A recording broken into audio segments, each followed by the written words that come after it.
mid-2000s delivered a fascinating and epic era for the gaming industry. The big three publishers released their next-gen home consoles in the holidays of 2005 and 2006 with aggressive plans for growth and dominance.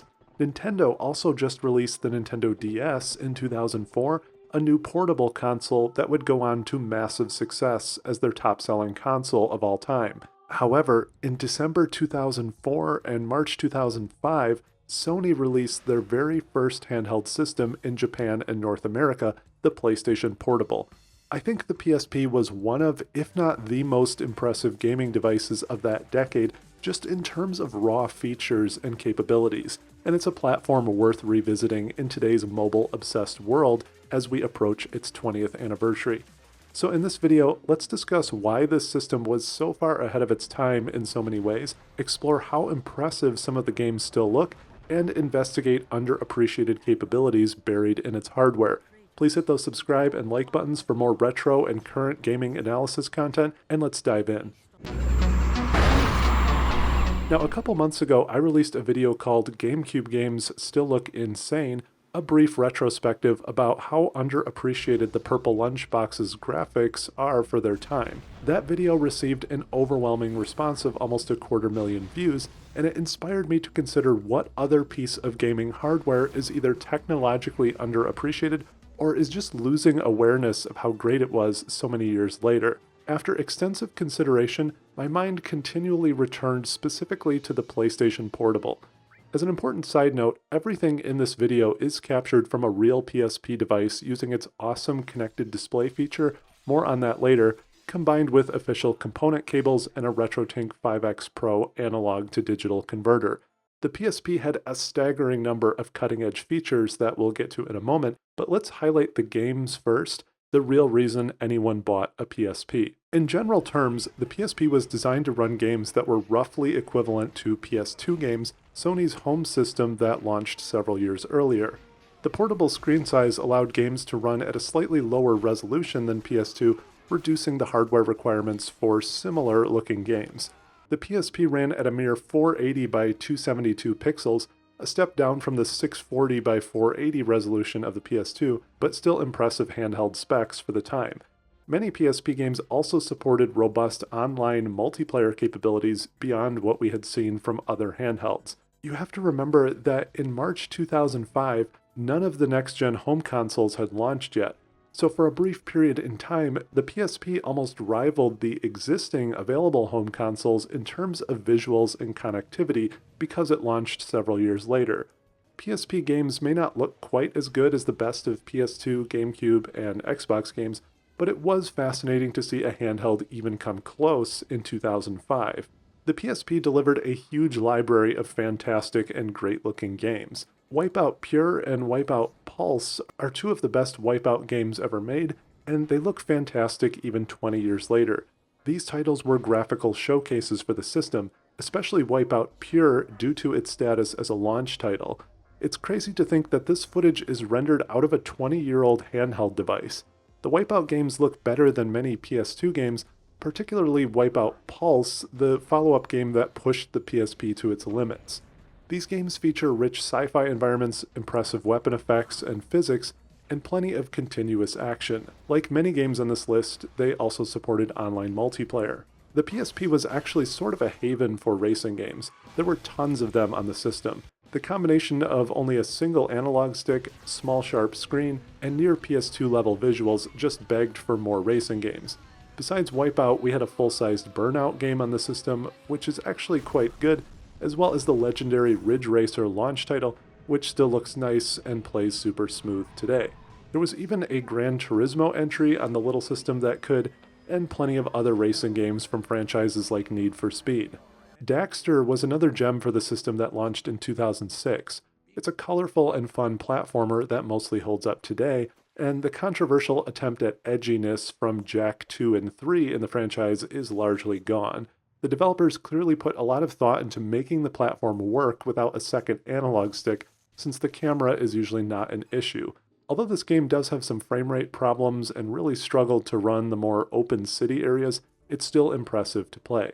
The PSP also received two full-size God of War games that nearly rival the PS2 entries in terms of graphics and scope. Chains of Olympus and Ghost of Sparta were later ported to other Sony consoles later on. These games demonstrated huge battles and scope on a small handheld screen. Siphon Filter, Logan's Shadow, and Dark Mirror are another pair of games that look very good, and they're personal favorites of mine for the system. Developed by Bend, these games provide third-person, cover-based shooters that feel very 2000s, right as that genre sort of exploded with Gears of War and Uncharted. Cover-based shooters were popular on the PSP due to the single joystick on the system that required slowing down the pace a bit. I'd love to see this franchise return in some capacity. Sony and Bend also published a full-size Resistance game for the PSP, which feels similar to play to the two Siphon Filter games, except with aliens and cool weapons. I think this is one of the best-looking games on the system.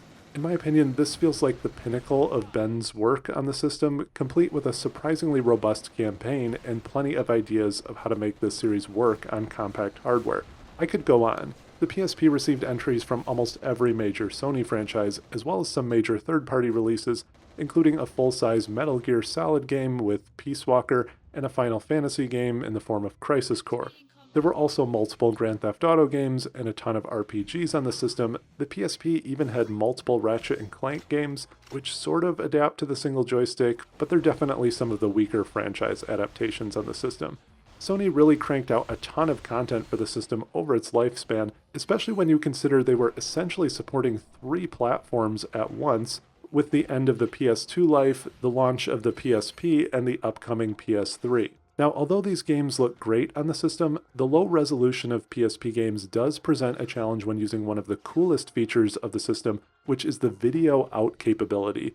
This feature was added in the PSP 2000 and 3000 models, also known as the PSP Slim, and I think it's the most underrated feature on the system. Most people seem to forget that in some ways, Sony actually created a pseudo Nintendo Switch almost 20 years ago. You could buy an official component cable adapter to feed the video output signal of the PSP into a TV, allowing you to play all of your PSP games on the big screen.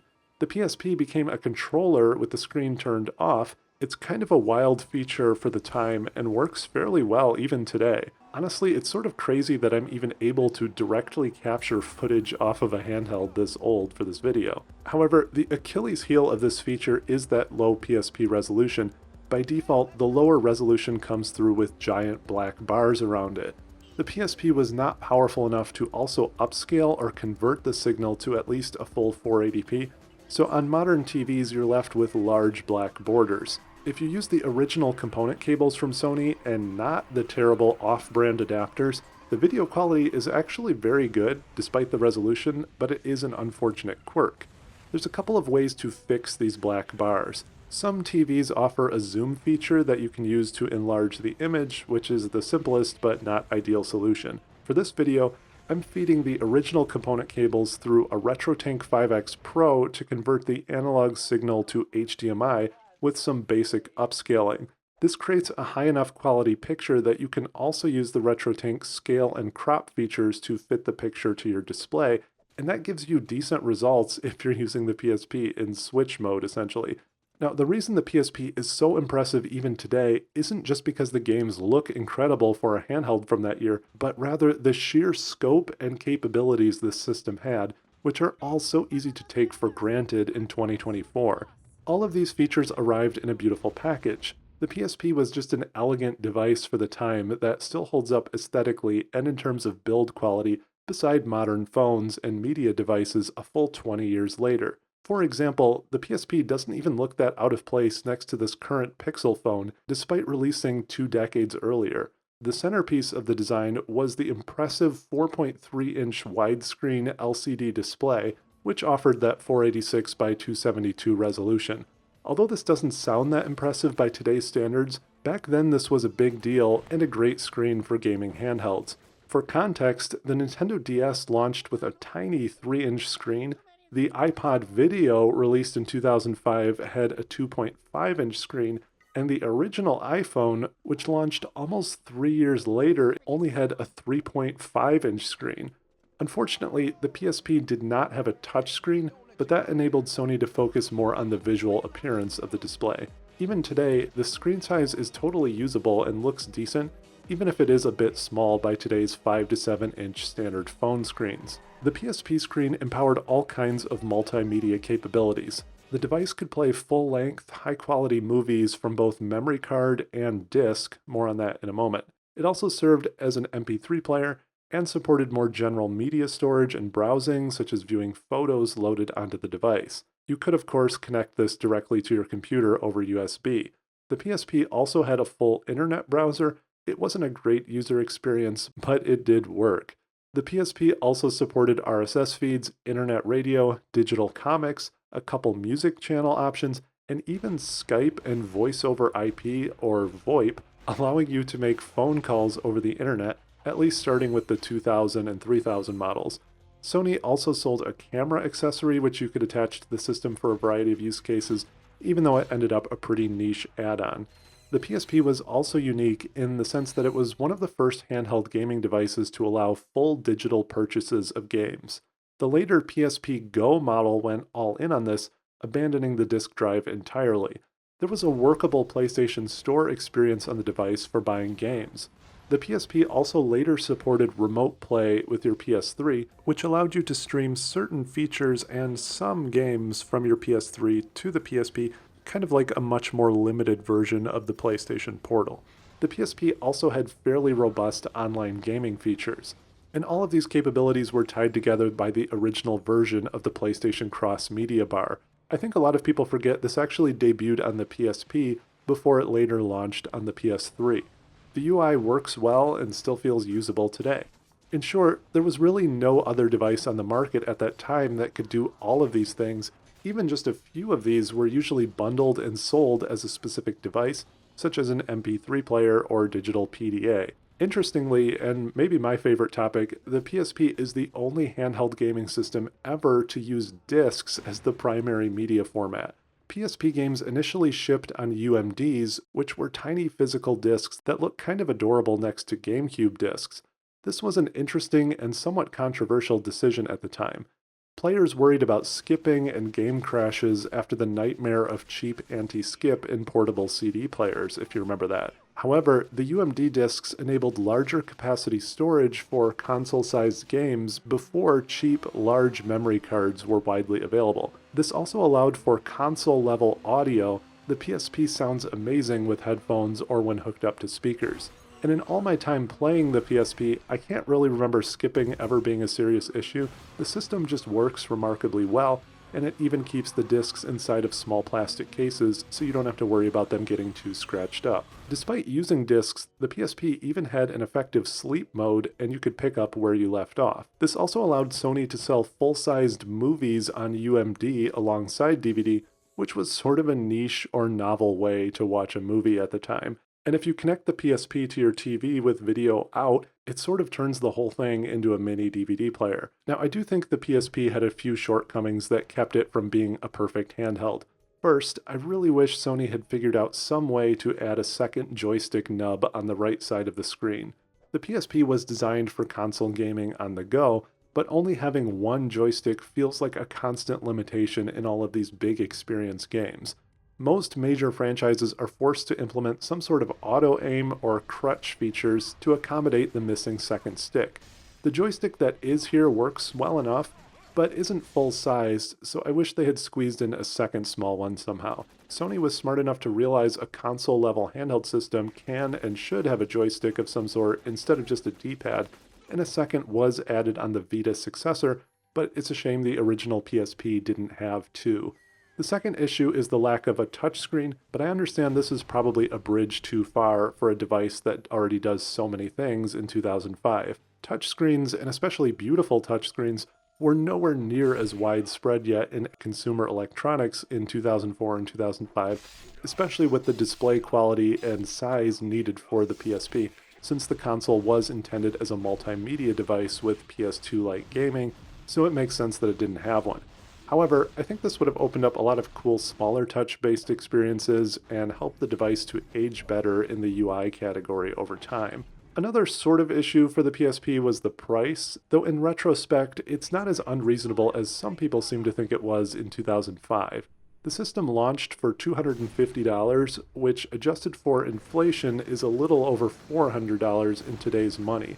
That's really not that expensive when compared to other modern portable PC options or something like the Steam Deck, and it's probably comparable to what the Switch 2 will cost, for example. However, high-end or fancy handheld devices hadn't quite reached gaming mainstream at that point, so it did seem expensive at the time. But given everything the system is capable of, that actually feels like a good deal in retrospect. That money bought you a console-equivalent gaming device, a portable media player, an MP3 player, and a general multimedia device all in one. And as a quick jab, it's also worth pointing out that Sony's $700 home console in 2024 does not have a disk drive. So in the end, the PSP was finally discontinued in 2014 after roughly a decade in action and nearly 80 million units sold. These are fairly strong numbers for Sony's first foray into handheld gaming, but only about half of what the Nintendo DS competitor sold. Were you one of those 80 million buyers? What did you think of the device at the time or today? Would you like to see another handheld from Sony? Leave a comment and let's discuss.